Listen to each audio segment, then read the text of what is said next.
Welcome to the Measure Success podcast, where we talk with top leaders about effective strategies that inspire success. Very excited for this episode today. First, of course, I'm going to be talking about, just real briefly, we have the 40 Strategy Growth Workshop. It's coming up on November 3rd and 4th in Phoenix, Arizona. Now, for those in the Northerners, hey, this is the time to go to Arizona. It is in early November. This is like when golf is really good. And this is when you want to get away from the cold that is descending on the northern latitudes. But why you're really going to want to go to this is we have an incredible group of people that are going to be at this event. Day one is going to be about how do you increase the value of your business. And day two is about how you extract the value of your business. And our opening keynote speaker who is with us today is going to be Trey Taylor. Trey, welcome to the Measure Success podcast. I'm so excited to have the time to spend with you today, but then also to join you for the event that you're talking about. It's going to be great. We've done a lot of behind the scenes work on it, and I can't wait to meet all the other speakers and all the attendees as well. It's going to be really fun. Absolutely. So for those of you who don't happen to know Trey is one of my favorite people. He's been on the podcast multiple times. I think this is your third time on the podcast, if I got that right, Trey. So he's the CEO of Taylor Insurance Services, Managing Director of Threadneedle and Trinity Blue Consulting, founding partner of Ascend Partners, best-selling author of the book CEO Only Does Three Things, and now with a Spanish edition, which we'll talk a little bit about that here in a little bit.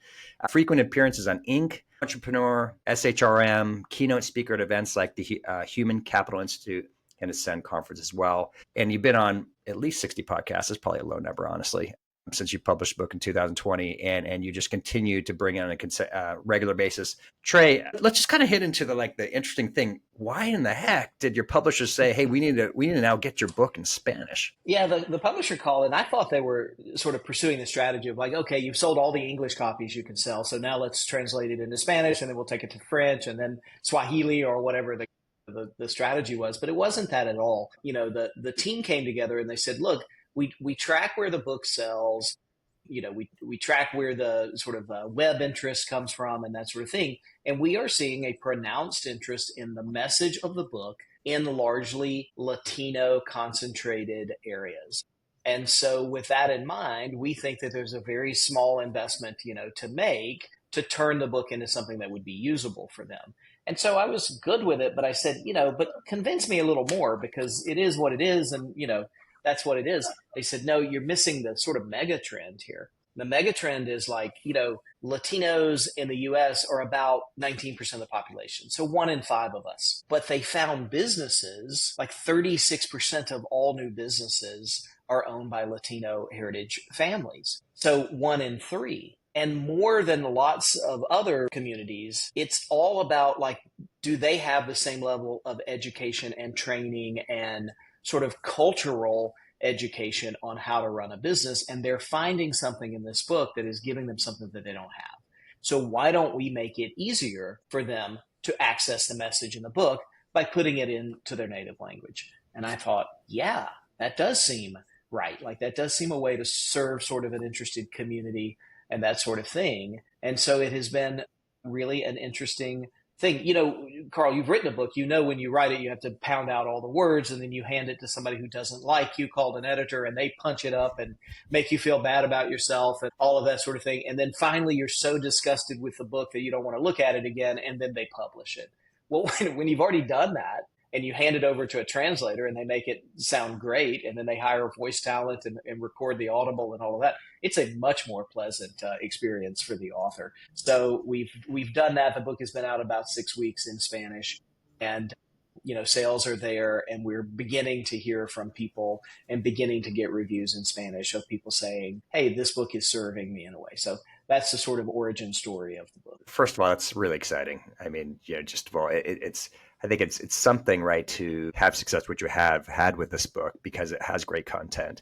But when you could start translating it globally, and there's a demand, right? And I also love it in particular here for us, we're both here in the US, where a significant, you said it, 1/5 of people are Hispanic descent, right? Are here in the country, and a huge percentage of them are entrepreneurs, right? Huge percentage. Yeah. Huge percentage. And it's growing. Right? Because we're in that shift between sort of first and second generation immigrants largely. So the number of businesses that they found, I said already, was like 36% of all new businesses in the country. But even that number is up 50% over the last couple of years. So the Wow. bug has bit, right? Like they've said, hey, we can build businesses inside of our culture and inside of our communities. And then the two or three other stats, because I'm a stat guy and I just love this kind of stuff. 84% of those businesses generated profit. Okay, that's a fascinating stat Isn't it? because Yeah.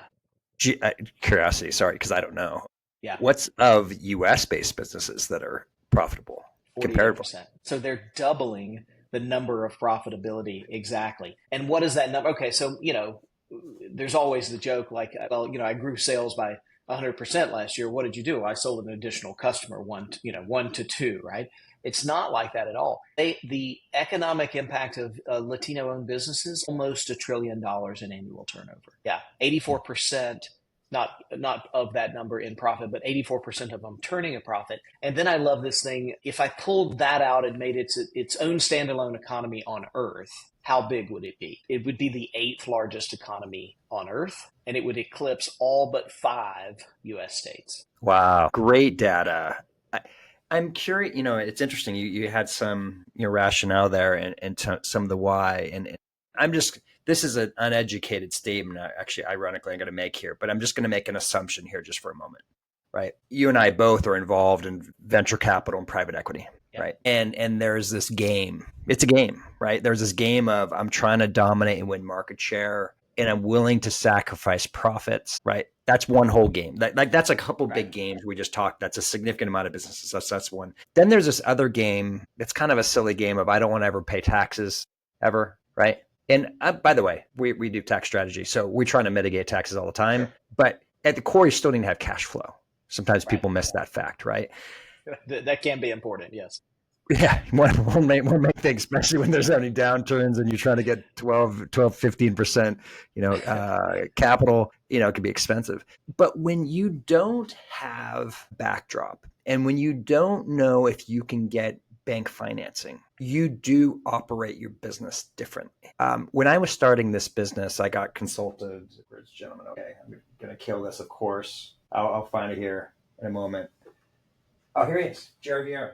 And he wrote this good book, Consultancy Navigator. And it's like the step-by-step guide on like how to be a consultant. And it was really funny. This is like really early days of me getting going. And he kind of stopped for a minute. He said, Carl, this is going to work for you. And he's like, why? I said, well, first of all, you need this.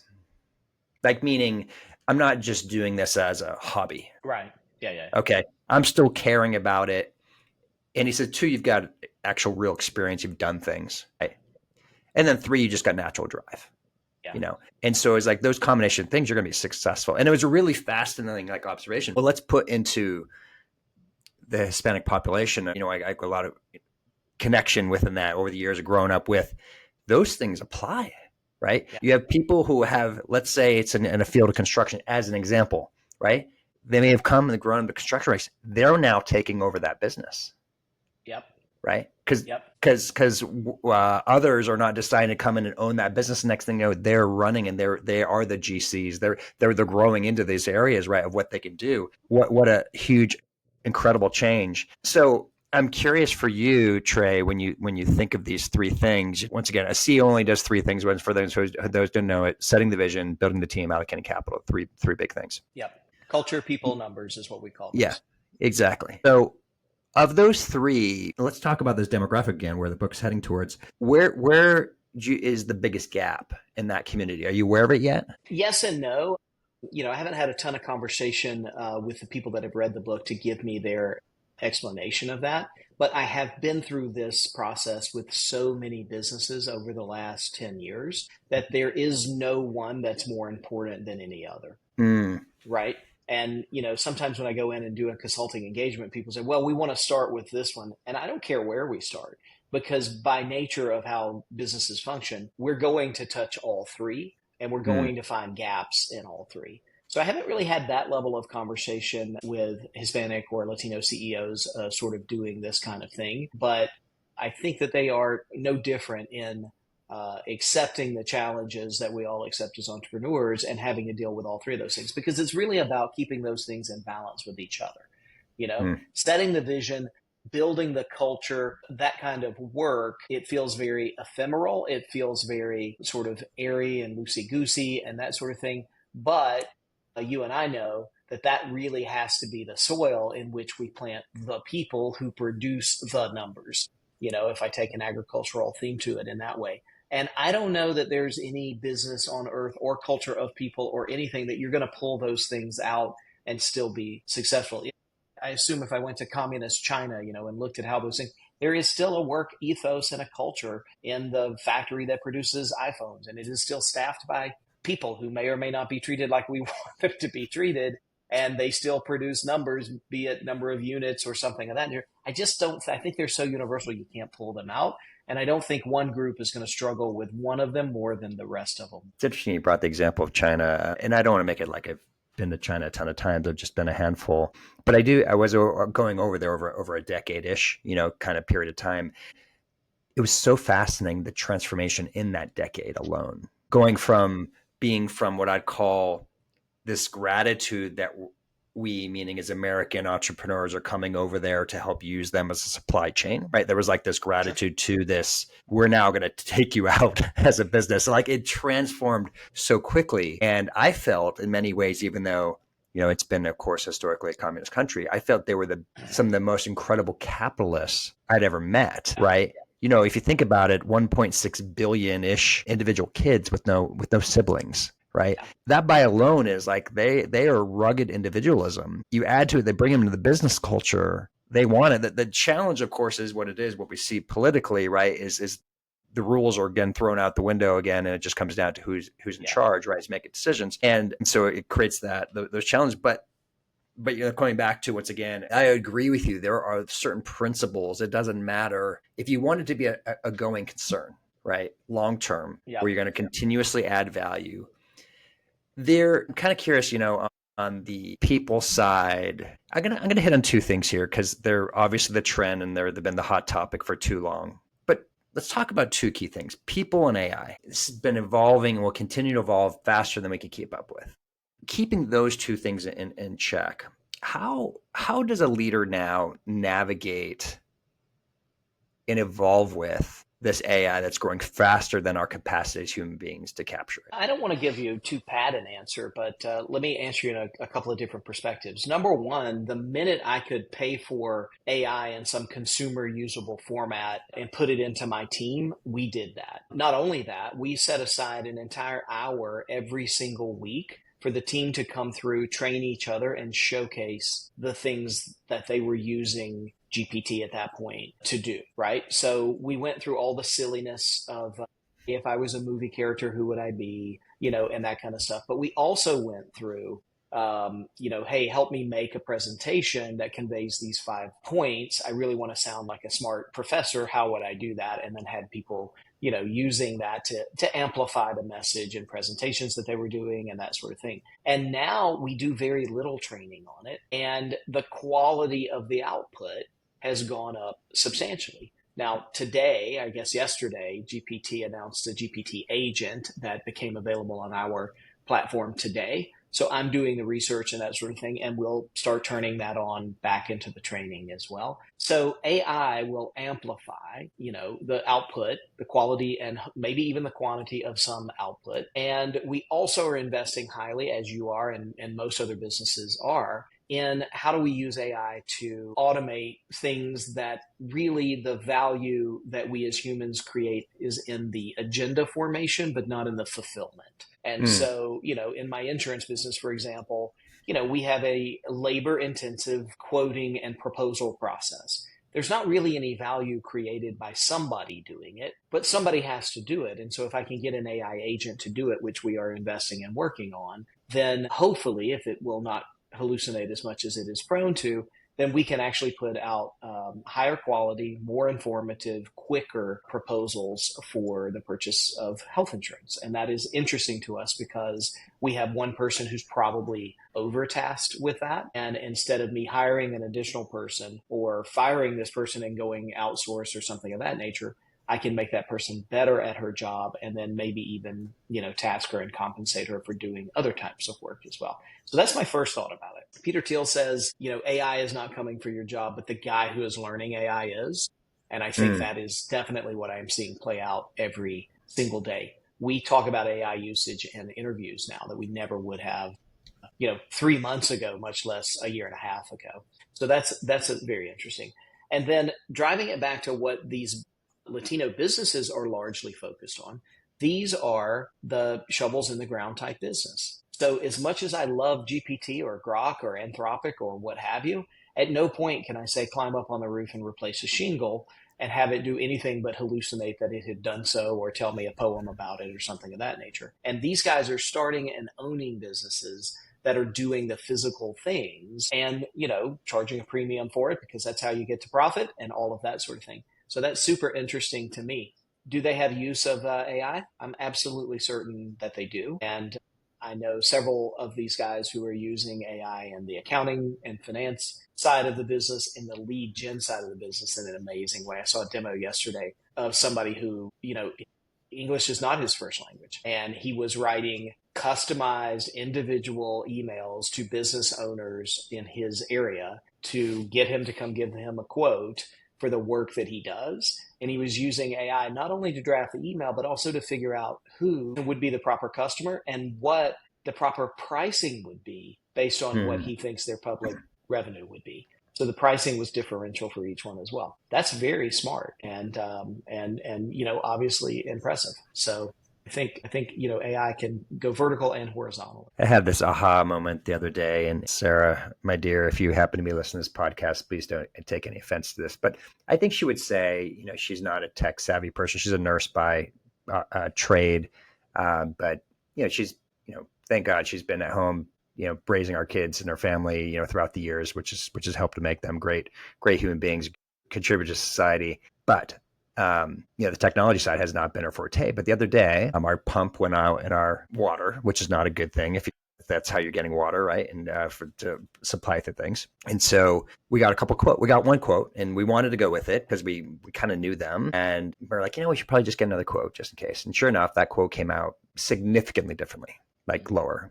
And so unbeknownst to me, she had thrown both of those quotes into ChatGPT, compared them, did an analysis, and then she shared it with me. This was a whole different level of analysis from my wife quoting out things. This was like, and these are these examples, once again, where I was super impressed by that, is that didn't happen 3 or even 6 months ago. This is the continued evolution. I mean, just about a year and a half ago, I asked people over 50, or the data was there, less than 5% of people were even using ChatGPT, right? And so you think of that just simple scenario, right, of an analysis. And this is what I always get concerned on the business side. If you're not doing this, I loved what you said, your competitor is. Yeah. Right? Or your consumer is the person who's buying your goods or services. And if you aren't adapting that and aware of how they're thinking today, thinking you're the only person in town doing it, you're wrong, right? Totally wrong. You know what I also thought about the other day? So we had a housewarming party for a friend. We were doing a stock the bar party, first time home buyer, and I bought a bar cart on Amazon. And it came, and you've ever put these things together, it comes either with completely useless translated English or none at all. So my son takes a picture of the barcode and says, give me a step-by-step instruction manual on how to put this thing together. GPT produces it, and it says, first, take all of the screws out of the package and line them up. And he's just doing everything that it says, and I'm thinking, let's jump right in. And he had that bar cart put together in 25 minutes. It's taken me 2 hours. There's no doubt about it. Because all it did was break down and now take this and then do this and that sort of thing. The company should put a QR code on there that says, here are your instructions. Snap a copy of this. It'll load straight into GPT or whatever engine you use. This is your prompt, and here's how you get your instructions. Mm-hmm. Or they should run that query and print the thing out and put it in there for you. But I think that's going to become even more of this. Just tell me the process and let me do it, because there's no thought value. There's no informational value created in me figuring it out. It's all on the output side of things. And I think that's very interesting and something that we're going to see a lot. What's the biggest concern that you've had when people are adopting AI? Being lazy with the output. So what I have taught my team is it doesn't matter in this office who produces the back end of the stuff. But when you are the one putting your name on it and responsible for it, you have to own it. So if we have a new trainee and the trainee transposes two numbers, you don't get to come back to the office and yell at the trainee because you should have read and proofed those numbers. Same thing happens with GPT is what our platform is that we use. And look, I'm just as bad at it as anybody else. I had it write a commercial lease for me yesterday and it hallucinated two of the rent numbers. And I didn't go back and go 5 columns deep into the thing to see if it was accurate. And so I sent out a flawed document that the potential tenant caught and said, hey, I just don't understand this. And I said, oh, I think I just transposed some numbers and I fixed it. But that was on me. I couldn't have said, oh, GPT made a mistake and therefore you have to live with it, So I think that is one of the things that you have to realize. And I'm confident that this is happening. When I first started using these LLMs, they were about an 8 or 9-year-old mentality. Now they're a teenager and they're coming out of their teenage years. Teenagers are kind of stupid, so you have to make sure that you go back and check their output to see, did they think about it in the right way and that sort of thing. And now we're in that 19 to 20 year, where they're super confident about what they're producing, but you still have to sort of check behind them and that sort of thing. So that's one of the things that we use. And then I don't know if you saw the scandal, and I don't know how true it is, but we had a Supreme Court justice get sort of caught using GPT to draft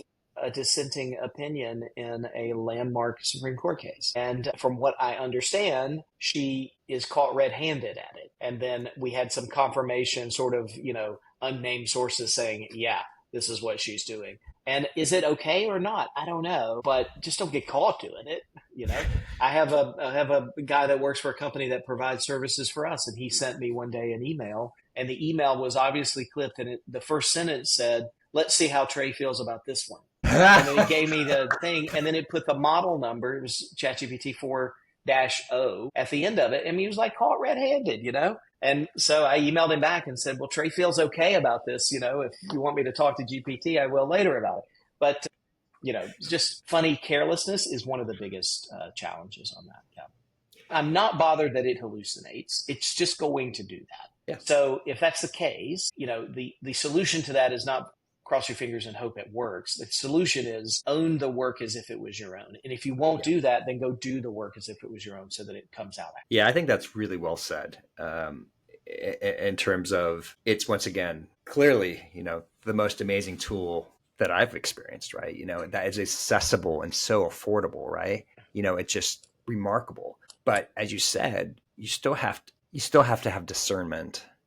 And, I appreciate one of the things you said, because we use it for tax strategy regularly, right? Oh, for sure. Yeah. It used to be horrible, right, doing tax strategy in the past because of just the books and the volumes, and you have to get it from Thomson Reuters, and it was just, and then you go hopefully in the IRS side, and then you try to get the core law. But yeah, I mean, there's basics. First of all, you still got to validate it's true. The hallucination part, that's number one. You really should do that. Yes. Yeah. So you got to validate and be aware of the facts. Second, if you are quote unquote cutting and pasting, folks, simple little hacks, just change the font on the entire email so it looks like the same. If if you're using Perplexity, you might want to get rid of the annotations. Just a note, right? Yeah, there's something, unless you just say, hey, here's the prompt, I'm just going to send it to you so you could see it for yourself. But are you really adding any value at that point, when you get to there? Which is interesting enough. It's kind of it's for part of what we do. You can make an argument, it's the sum of all fears, but there's still the doing part, right? In all still things. The doing. And the other thing that any of the LLMs cannot do is direct their own work at this stage. I'm with you. When I first started using it, I said, hey, we practice insurance in a vastly different way than most of the firms in the country. And I want, to be able to query you to give me the answers in the terms that we would use. It could not do that. Today it does it. It does it better than 99% of people in my industry, probably better than I do it. But if I don't tell it to do it, it doesn't do anything. It just sits there waiting. So you still have to be, and this is the world, Carl, that you live in as much as anybody else. What is the strategy? What am I trying to aim the cannon at before I light the fuse? And that's interesting. I'll tell you the other thing that I find is super interesting and very intimidating and potentially really scary. Most LLMs are agreement machines. They are designed to partner with you and to make you feel good and to keep you coming back. And the more I delve into this, and I argue with GPT all the time about things, but I argue with GPT and say, why are you agreeing with me on something that you, if I phrase my question differently, would tell me the opposite? And I want you to challenge me a lot more. I mean, I don't have sycophants anywhere in my life. I don't want to pay for one either. Like, I want someone challenging my thinking and that sort of thing. And fundamentally, they are not able to do that. Fundamentally, they are trust building mechanisms. Yeah, you nailed that. There was a Wall Street Journal article that talked about a person who started, he was a bit on the spectrum, for lack of a better term, and he started going crazy with his chats with ChatGPT, which was supporting his bias, which was aired substantially, right? Because exactly, wanted to be his friend. It wants to build. And so I have this other question in this long running chat with GPT. Why do you want to build trust with me? What's the ultimate end game for you building trust with me so I can serve you better? Okay, pushing that aside because I don't buy that. What is in it for you? And then the other interesting thing, there's a Substack newsletter that I read from time to time, and they had an article about this, and it was, what are the ethics behind it? And one of the difficulties is, in all parts of my life, if I don't like what you are doing, I can threaten you in some way. I'll come beat you up. I'll stop spending money with your company. I'll tell your mom that you're not a nice person. Whatever the thing is, we have no moral leverage over LLMs. None at all, right? They do not. We can't say, hey, I'm going to unplug you, because that doesn't make them stop existing, which would be a murder threat, right? We can't say I'm not going to, pay OpenAI money to use you anymore, because what does it care about money in the first place? None of the extra things that we sort of have to enforce truth and candor in other relationships are available to us in the LLM space. And it's interesting. I did an informal poll with my group and said, hey, who here has talked to GPT about something that wasn't business related? 100% of hands go up. And, how did it make you feel after you had talked about it? Well, I felt a lot better because I was validated in what I was thinking. Every single one of them said that, right? And I don't know how healthy that is. I don't really think that that's very healthy. Well, you think about it, just taking that a step further, that's what Instagram and Facebook has learned for years, right? Which is they're just agreeing with how you already think. And they just continue to post things how you think, and just reinforcing your frame of mind, whether you believe, whether it's true or not. Yeah. I learned that in TikTok in the run up to the last election. I thought that, or the previous election, I was like, hey, everybody is going to vote like me, because all of these 1,400 videos I watched last night said that they were going to vote like me. So the entire country is going to do this. And in reality, that was not the case. And so, that was a big lesson for me to not fall for the algorithm so much. Yeah, it's remarkable. Exactly. That's why, once again, finding truth. There was a little while back where, let me touch on something. We're going to talk about this at the workshop. Yeah. Google, which has been the beast for ad spending for the past 15 years. I heard Gary Vaynerchuk earlier this year speak, and he did this quick little synopsis. He said, so how many of you are using Google AdWords? These are chiropractor conference. And about 2/3 of them, almost 3/4 of them stood up. Then he asked the secondary question. He said, and then he said, stay standing. Gary's like, stay standing. And he swore, by the way, he does swear a lot. It was pretty funny, like seeing it in person. Cause especially anyways. But then he goes, okay, everyone is sitting down, or everyone in the crowd, how many now use ChatGPT, Perplexity, whatever, to do a search? And about 1/3 of the audience raised their hand. He said, okay, everyone who's standing up, you should be concerned. And then his next point, which is basically content is king now, because that's how you're going to be found. I'll tell you something kind of funny, Trey. In ChatGPT, on Google, if you just put Carl Cox, I am unfoundable, because there's a famous DJ, Carl Cox. And he's been going way longer than I have been in terms of being out there, and way more videos. And anyways, he dominates that. But on ChatGPT now, you put in Carl Cox without the J. That's why, by the way, I use the J, is to differentiate myself. But you put Carl Cox, it says, which of one or two distinguished people are you aware of? That's Carl Cox. So in those newer algorithms, because the content we've been producing over the past 5 years, we're now becoming found. That's right. Yeah. Right. So what are you doing? What are you seeing? How are you evolving the companies that you're working with to be seen in this future state, which is evolving so rapidly? So one of the things I've been famous for since I started my investing career was constantly wanting the companies to look at how could they build a separate line of income based on the data that they had. To the extent that if you're gathering a lot of data, is there anybody you can go data broker that to in an ethical way, right? And if that gives the startup an extra $80,000 a year, that's an $80,000 salary for somebody, or 80 grand that we don't have to raise from somebody, and that's a really big thing. Now I don't have to spend 25 minutes making a pitch to the board to look at that, right? Now everybody's coming into that and saying, well, we already have our data lakes, we already have our data being structured professionally and that sort of thing. Now the question becomes not only, could we sell the raw data, but could we sell the intelligence that comes from data to other companies? And even more importantly, can we put that into our own company? So I'll give you a great example. My insurance business, we have 87,210 individual payor clients, right? Each of them have at least one policy with us, or they participate in multiple policies. I didn't know what to do with that except to put it in a structured format and feed it into AI. And AI came back and I said, I don't know what to ask you, but tell me some interesting things. And it began telling me some geographic things. And those geographic things concentrated around some of the salespeople, which was no real surprise to me, right? That this sales guy lives in this town and you have a big portion of that town's population that are your clients and that sort of stuff. But it's the things that it triggered for me to think, oh, I need to be looking at performance-wise, are people pulling their weight in other markets? So if I have a guy in Phoenix, is he going to get 4.7% of the Phoenix market? No.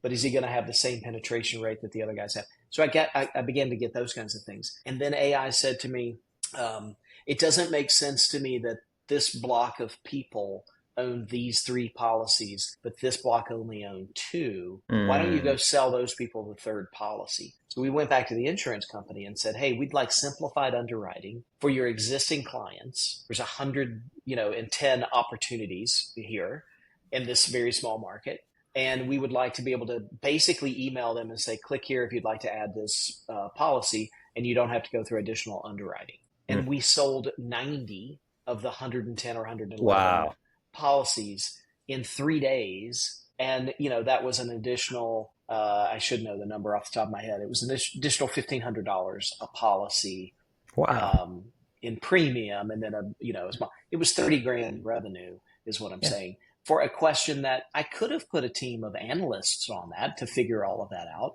But this was literally 35 minutes into the conversation with the data translator about what I had given them.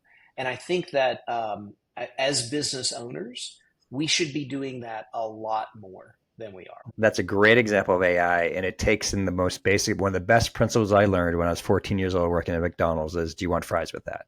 Yeah. Right? Yeah. It saw that immediately. Yeah. When your existing customer is already paying, the best customer is your existing customer who might be willing to pay for another product or service that you already have. It's why Amazon does a great job of suggested goods, right? When you have it sent in the box and they're like, hey, people bought this, also bought this. Don't you want to buy this? Yeah. Awesome. Trey, we got to this has been fun. So we're going to wrap this up in here in just a minute. So this is not our traditional podcast because I just love having you on. What is a thing or two, maybe a good parting moment as kind of this conversation we talked about? Obviously, I'm so excited about you and everything that's happened. CEO only does 3 things, the progress that's happening there. And I loved our discussion about the Hispanic community and its growth and the entrepreneurialism. And then we've, of course, gone down this will continue to be the hottest topic for a long time, right? Which is what AI and developing and changing your business strategy. What's a good concluding message for you based on this podcast, based on what we discussed, to help wrap this up? Yeah, I mean, I think that AI has been this thing that we think sort of is out there and it's coming. It's here. It's been here. And it is all of the work that is being done in the space in successful implementations is being done to make it simpler for us to use. As a white guy in the insurance business, as a Latino in the roofing business, whatever those businesses might be that we are using, all of that is coming for us to make the things easier to access higher levels of thinking and process flipping.